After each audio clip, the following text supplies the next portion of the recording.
We're just days away from pitchers and catchers reporting. We'll discuss what the roster is shaping up to be for the Guardians as the offseason winds down. The names on the market are dwindling in roster projection 3.0, and if there's actually a last-ditch offensive upgrade Cleveland can make.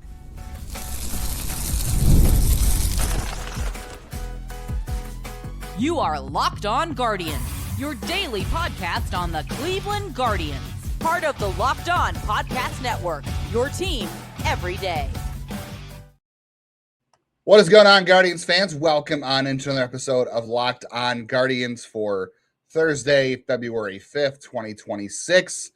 Just less than a week away from pitchers and catchers reporting. And of course, there's more news coming out about the AL Central that's going to make things a lot more difficult. I'll jump into that in a little bit as we had some breaking news just before the started recording. But this is Locked On Guardians, your only daily Cleveland Guardians podcast that covers your team every day, from the majors, the minors, the draft, and everything in between. Part of the Locked On Podcast Network, and now the #1 sports podcast network. Tough day for the media, but we are here for you every single day covering your favorite baseball team, as frustrating as it might be. My name is Justin Lada. If you're new here, if you're not, shout out to the everydayers, shout out to the insiders, and everybody who's checking us out every single day, making us part of your daily routine and making us your first listen. Jeff Ellis, my friend and co-host, is off today, but I've been here for the last 4 years now, and I'm also covering my 19th year of the Guardians minor league system as a prospect writer and editor. So it's been over a month since we tried to project the Guardians opening day roster.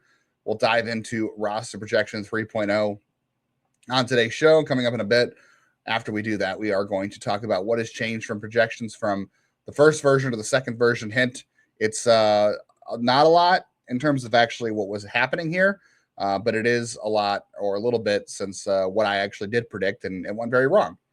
And later in the show, we're going to discuss if there is any last-ditch upgrades or moves Cleveland can make to improve the lineup. There is some rumors swirling about potentially someone being available that could be a good fit for the Guardians. Is it wish casting a little bit? Maybe. We'll have to talk about it later.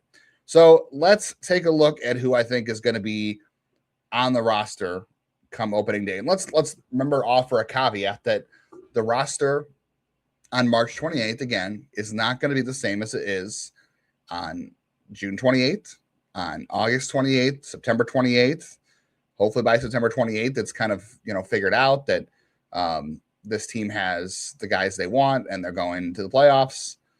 We don't know what it's going to look like by then. But I do know it'll look very different than March 28th, which is why this is a somewhat silly exercise to do, but it is a good way to look at what the Guardians have going into the season and what we hope they had from the offseason, trying to figure out what moves they were going to make and what ways they could upgrade the team. Nothing for me has changed with the pitching staff. I think this is pretty obvious, right? You've got Williams, you've got Bybee, you've got Joey Cantillo, you've got Logan Allen. As of right now, that to me is what the rotation looks like. Now, of course, there's always injuries in spring training. Guys get hurt. Things happen. So would it be a shock if one of those guys wasn't in the rotation on March 28th? No, because these things happen. You have Gavin Williams and Joey Cantillo have a history of injuries, so we hope the best for them. But that's just the way the things have crumbled for them in the past, so you never know. The bullpen, I don't think anything has changed there, too. We've seen this bullpen pretty much put together from the time that they targeted those specific free agents. Cade Smith is probably the full-time closer. I did a quick hit today on Fantasy Baseball Today over on CBS, talking about the Guardians season preview, a little 10-minute podcast. You can go check that out. Shout out to Frank and shout out to Dave, listener Dave, who gave our contact info over to Frank at CBS to have us on to preview the Guardians season. Do appreciate that. But the Guardians bullpen, and again, you'll have injuries here too, right? Cade Smith should be the closer. I would not be shocked if Shawn Armstrong picks up like 7 to 10 saves this year. So the Guardians can deploy Cade Smith earlier in games, which would make sense to me. That's why I think you target a guy like Shawn Armstrong, because he has some back of the bullpen experience and the good stuff to do it. And then, of course, we know the Guardians, they will probably do that with Cade Smith if they don't have extension worked out with him because of arbitration costs. Saves will drive up arbitration costs. And Cade Smith is a year away from doing that. And I don't see any reason for him to sign an extension right now unless he thinks that the Guardians are going to do that to him. So who knows? But it wouldn't shock me. So you got him and Hunter Gaddis setting it up in the 7th and the 8th innings. Matt Festa's here. He's back. Eric Sabrowski, I expect to be in the bullpen. He was pretty good last year when he was healthy. Had some control issues. He's got some injury history as well, so there's no guarantee, which is why I think the Guardians were hoping Justin Brule would clear waivers and go to the minors. I never thought he'd make the roster, but he's gone. Tim Herron, again, he found it late last year, but had some struggles early in the year. But the Guardians are just lacking lefties to go to in that bullpen. So really, who knows what's going to happen? You've got Connor Brogdon, who doesn't have options, not making a lot of money, but that kind of makes him easier to clear waivers, or not clear waivers, right? If they were to try to pass him through waivers, if they don't like what they're seeing, it'd be harder to clear because teams are going to need bullpen depth like the Guardians do, and he's barely making above league minimum. That's kind of a contract that gets claimed. Then there's Peyton Pallette, who was in the Rule 5 draft. I do assume the Guardians are going to do everything they can to keep him on the roster to start the year. I think that makes the most sense. They target him for a reason. So that leaves, a guy like Andrew Walters coming back from surgery in AAA, Franco Alaman, Colin Holderman, who's got options still, who they signed. Stefan's got an invite to camp. Maybe they'll give him a chance to prove it. There's Cody Hoyer. It's also coming to camp, who I think is interesting. Stephen Perez is like the only lefty that could be a supplement there, but he's not been above AA yet, so I don't expect him to compete for a role. And then we don't really know what Daniel Espino's role is going to be in spring training. You can just guarantee he won't make the roster out of spring training no matter what his role is. But and I forgot Kobe Allard. Kobe Allard was also added, and so is Pedro Avila. I suppose those two guys could factor in. We'll see what happens. Kobe Allard did pick up a lot of slack last year for this team. Catching, same thing. You've got Bo Naylor, Austin Hedges, David Fry. Hopefully we'll hear early on in camp where Fry is at with his defensive abilities, because obviously last year at Tommy John, and how much he can play first in the outfield is going to go a long way to determining what the Guardians can keep on this roster to start the year and giving them the right-handed bat that can move around a little bit. The infield is where I had the only changes from 2.0 to 3. Actually, no, I'm sorry. I did have changes in the outfield. So Manzardo is an easy one, right? Jose at third's an easy one. Brian Rocchio is an easy one at short, because Stephen Vogt keeps talking about Rocchio at short and moving Gabriel Arias around and having him prepared for anything. Again, watch what they do, not what they say. But if you follow that tea leaf, it just sounds like Arias is probably the odd man out, or has to move around. I don't know how that's going to fit. So I'm saying Juan Brito is going to be at second base to start the year. He's going to break camp with the Guardians at second base. Yes, he's a rookie. I don't think they care about service time with Juan Brito. They shouldn't. He should have been up last year anyway, because of injuries. He was not, but they don't have a better option. He's a switch hitter, and he's a horrid defender. Definitely not as good as Gabriel Arias. I know Jeff's going to talk on tomorrow's show about the infield defense and the importance of that and how that's going to shape up. But as far as the bat's concerned, I think it's got to be Juan Brito. And I don't know where that leaves Gabriel Arias, because I have Daniel Schneemann on the infield roster who can play the outfield as well, for the versatility factor, right? You have that there as well. So I don't know where that's going to leave him. Really going to depend on how they want things to play out. It's going to be a very weird roster makeup on the infield. The outfield too is also very confusing too. There's a couple of names I'm considering being on the roster. Of course, one of them is not going to be Rob Refsnyder. I'll talk about that later.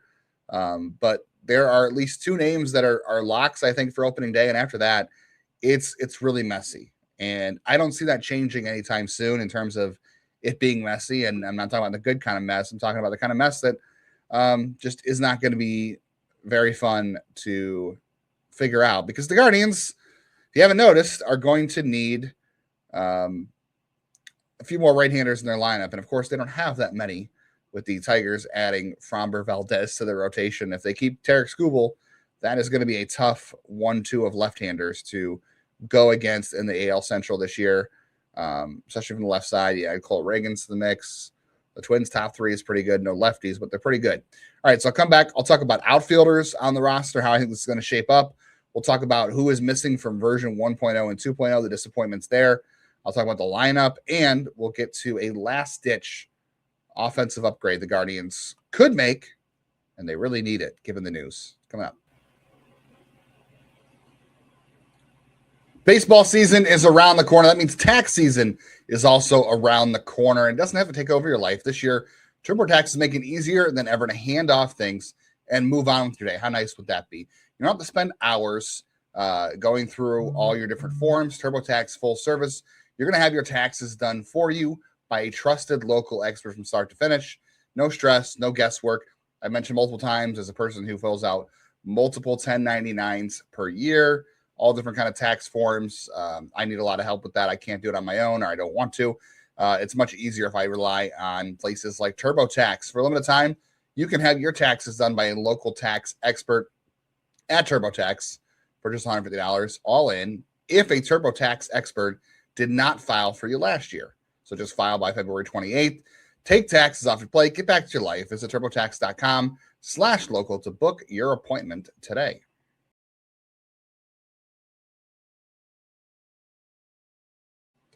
Thanks for hanging out with us once again, Guardians fans, and talking Cleveland Guardians baseball with us every single day.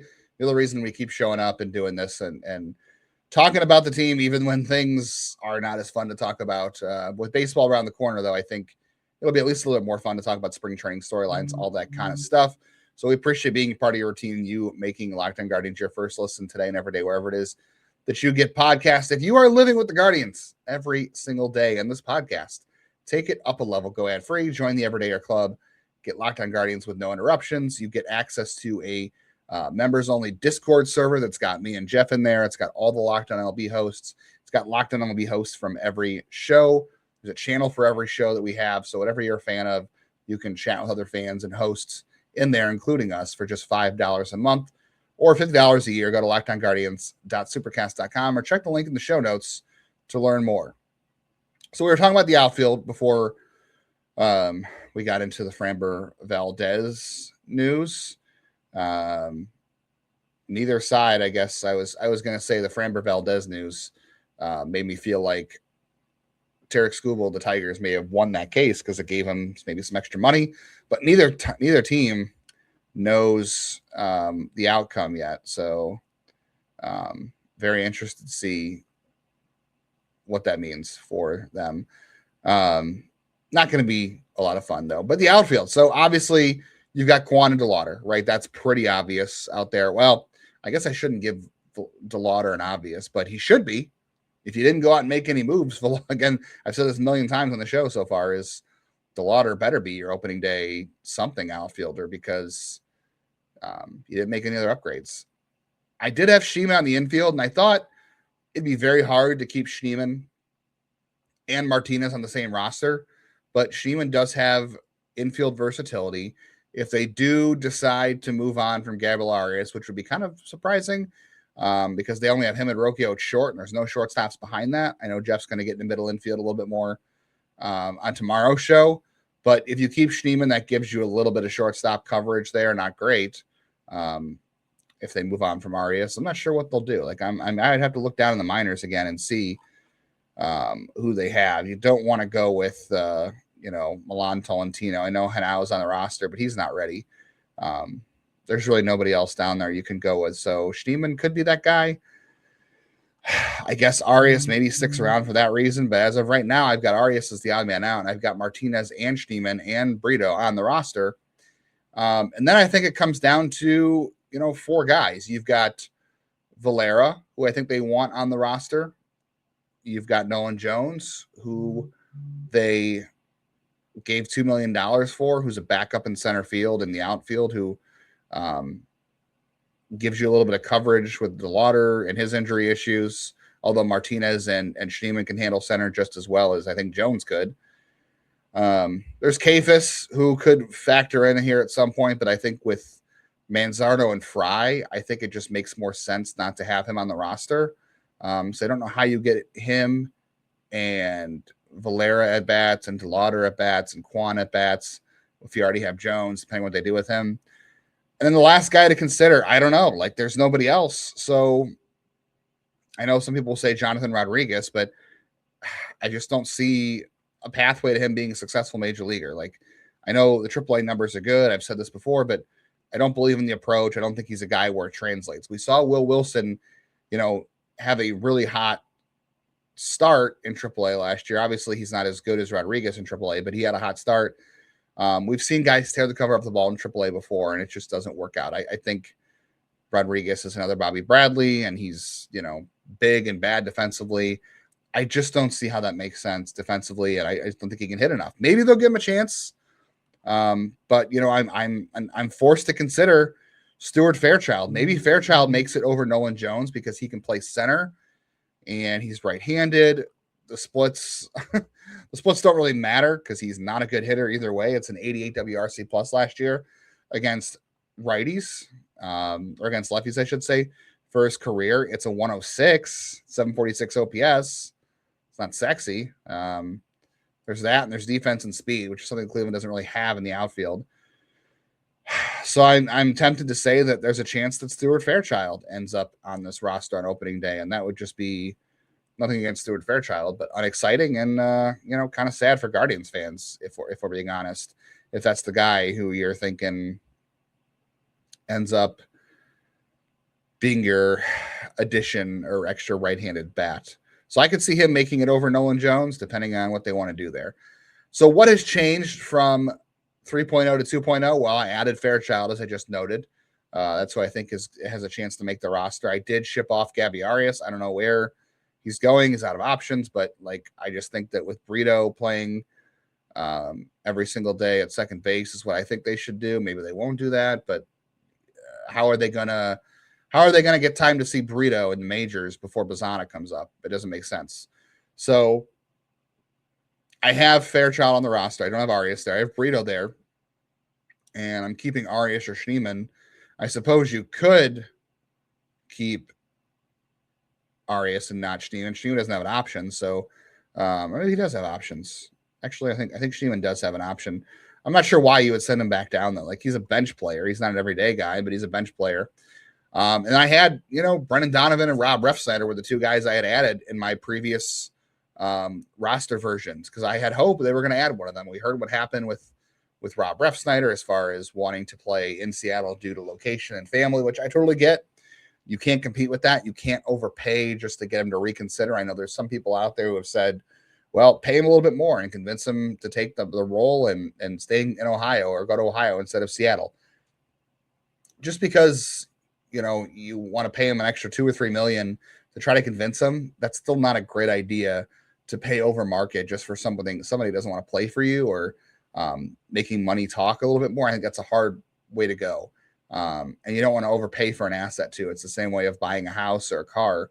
You don't want to overpay for it just because, you absolutely want that one and the value isn't there. It's a bad decision. And the Guardians don't have to be that desperate. I guess they could be. The Brendan Donovan thing, this is the thing of the offseason. They were not aggressive enough in trades.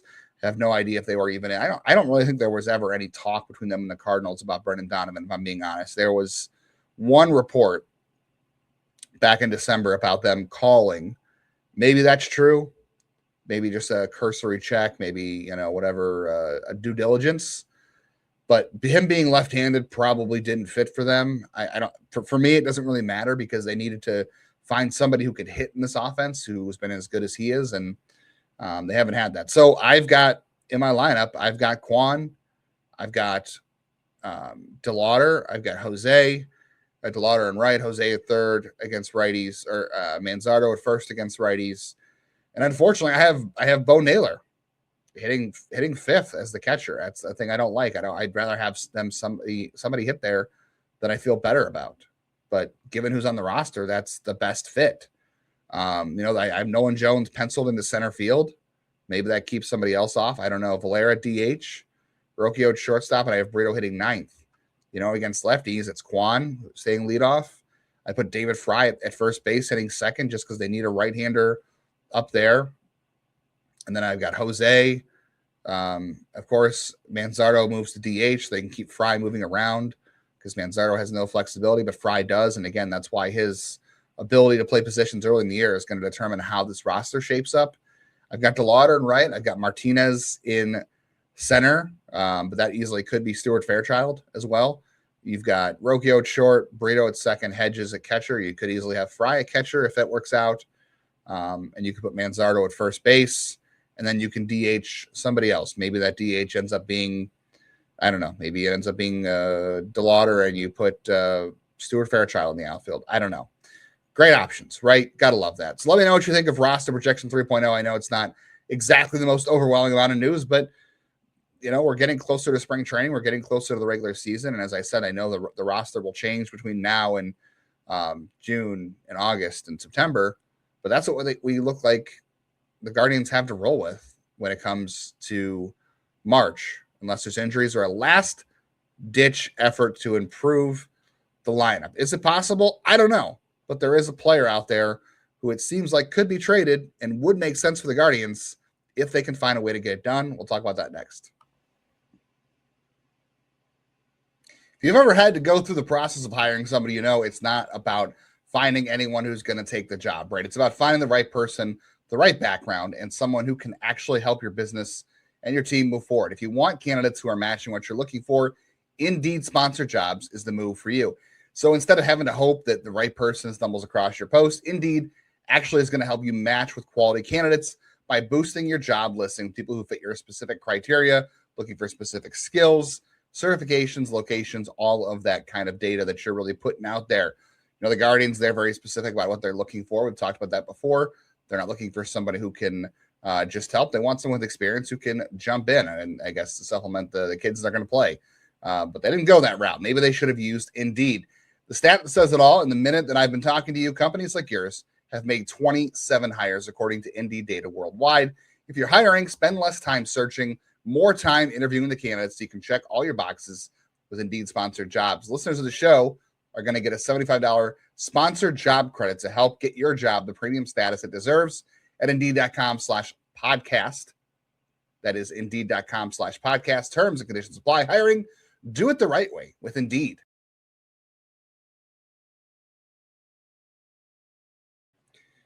Keep up to date with all things Guardians as the offseason winds down. And heading into spring training, we will have daily episodes for you already right now through spring training. We'll have prospect content. We're going to be rolling out some additional content here as the season rolls along too. So you're going to want to hit the bell on YouTube so you get all those videos pushed right to your phone so you never miss them. You're going to want to auto download on all of your audio platforms as well so you never miss an episode of the show. Always free. And if you want to interact with us a little bit more, maybe Discord's not your thing, and you want to text with us when news happens, like the Framber Valdez news, or if the Guardians ever make any news that's interesting, or whatever happens in spring training, I'll send out updates when I get those. You can tap in over at joinsubtext.com/lockedonguardians. That's $5 a month as well to be an insider. And we do mailbags with our insiders and monthly video chats with the rest of the group, which is a lot of fun. Not going to be a lot of fun to talk about Framber Valdez with them if the Guardians can't add a bat at that point. So there's an article in The Athletic today from Chandler Rome, who covers the Astros, and it says the Astros would prefer to move one of Christian Walker or Isaac Paredes. Now, they'd prefer to move Christian Walker, of course, who's got a bigger contract. He's older, and he had a really bad first half due to injury. Second half was better. So he had an 84 WRC plus in the first half. It was 120 in the second. Things looked about the same both halves, but he just looked healthier. So the numbers were good. Now, Christian Walker is a good defender at first base. He's got 2 years left on his deal, and he is getting an average of $20 million on that deal. So that's a bit of a rough pull for Cleveland, or a rough pull for the Astros trying to move him, because it's not a good roster fit for them. They don't want to play Altuve in left as much, and they want to DH Yordan Alvarez, and they've got Paredes who plays second or third. But, they have all that covered with Correa playing third and Paredes maybe playing first, or Walker playing first, Altuve at second, and then They want to DH Yordan instead of move one of those guys to left field. So Walker would not be the best fit for Cleveland. A, the money factor. B, the age.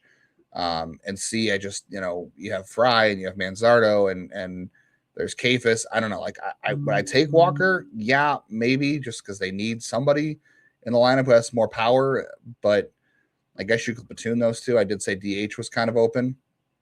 So it's not an unfortunate fit. You can still move Fry from first to outfield to catcher, all those different things. So it's not an imperfect fit, but it's not the best fit. Walker is a good defender at first, as I said. Paredes has a little more positional flexibility. So Paredes, people think he can play second. He could play first. He's played third. He did play some shortstop in Tampa Bay, but obviously that's not, I don't think something anyone's going to ask him to do anywhere else at this point. But he's got more ways to fit on the roster. He's not a good defender at any of those positions, not like Walker is at first. He's okay defensively, not great. Passable. Walker is a Gold Glove candidate at first base. Paredes just plays more positions, and he is younger and cheaper. So he's arbitration eligible. He got 9.35 this year, and he's got a club option for 2027. So it's a 2 years for both of them, right? And the reason I bring this up is because the Astros are looking for a left-handed hitter to balance out their lineup. Well, I know a team that has more left-handed hitters than anybody. And in the article, it also talked about how the fact they want to acquire a left-handed hitter says they don't really have a whole lot of faith in Jesus Sanchez, who is a left-handed hitter who they acquired at the deadline last year, who Jeff and I also wanted the Guardians to go after. So he could be available too. Would they trade Sanchez to get a left fielder who can play every day, a left-handed hitting outfielder to play every day? Would they trade? They're talking about trading Jake Myers. I'm not really interested in Jake Myers at this point. He'd be okay.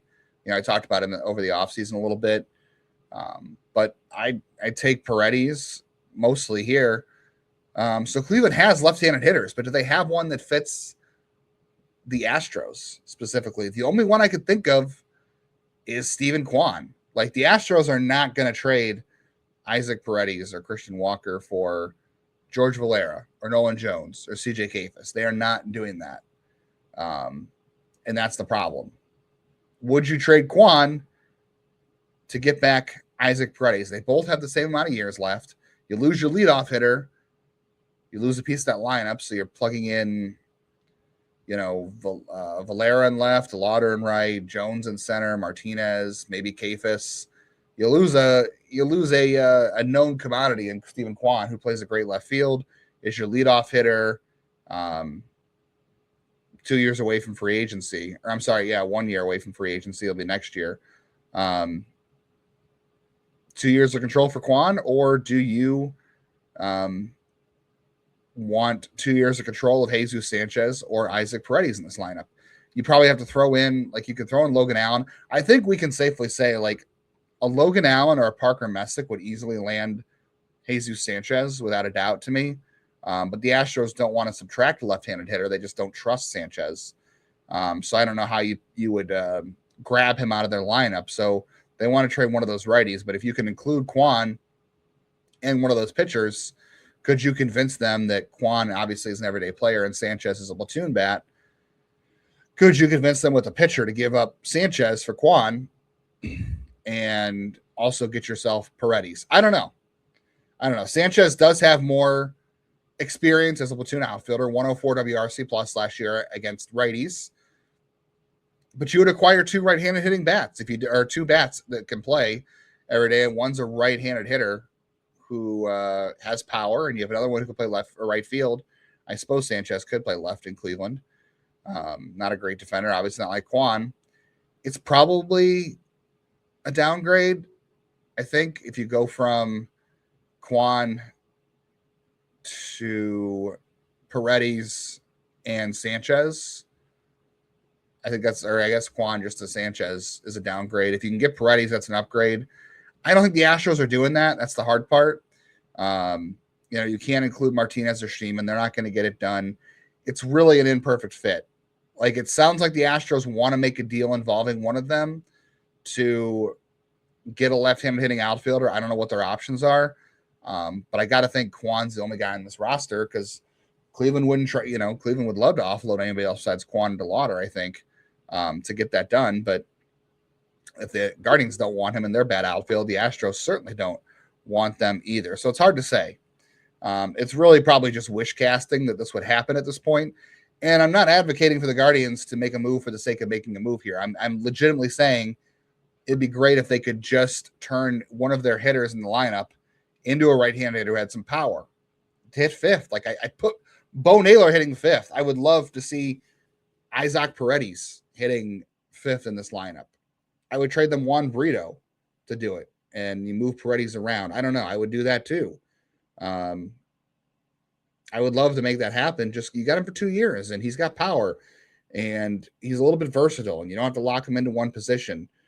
I know it's a weird corner fit, but again, it's just wish casting, and you don't have to win the offseason to be a good team in the regular season. But when you're counting on, again, I've said this, I'm so sick of saying it, counting on Valera and DeLauter and Bo Naylor and Rocchio and Brito and Manzardo and Kafis and whoever else to all be good this year, this kind of move gives you more margin for error. If two of those guys work out, that's great.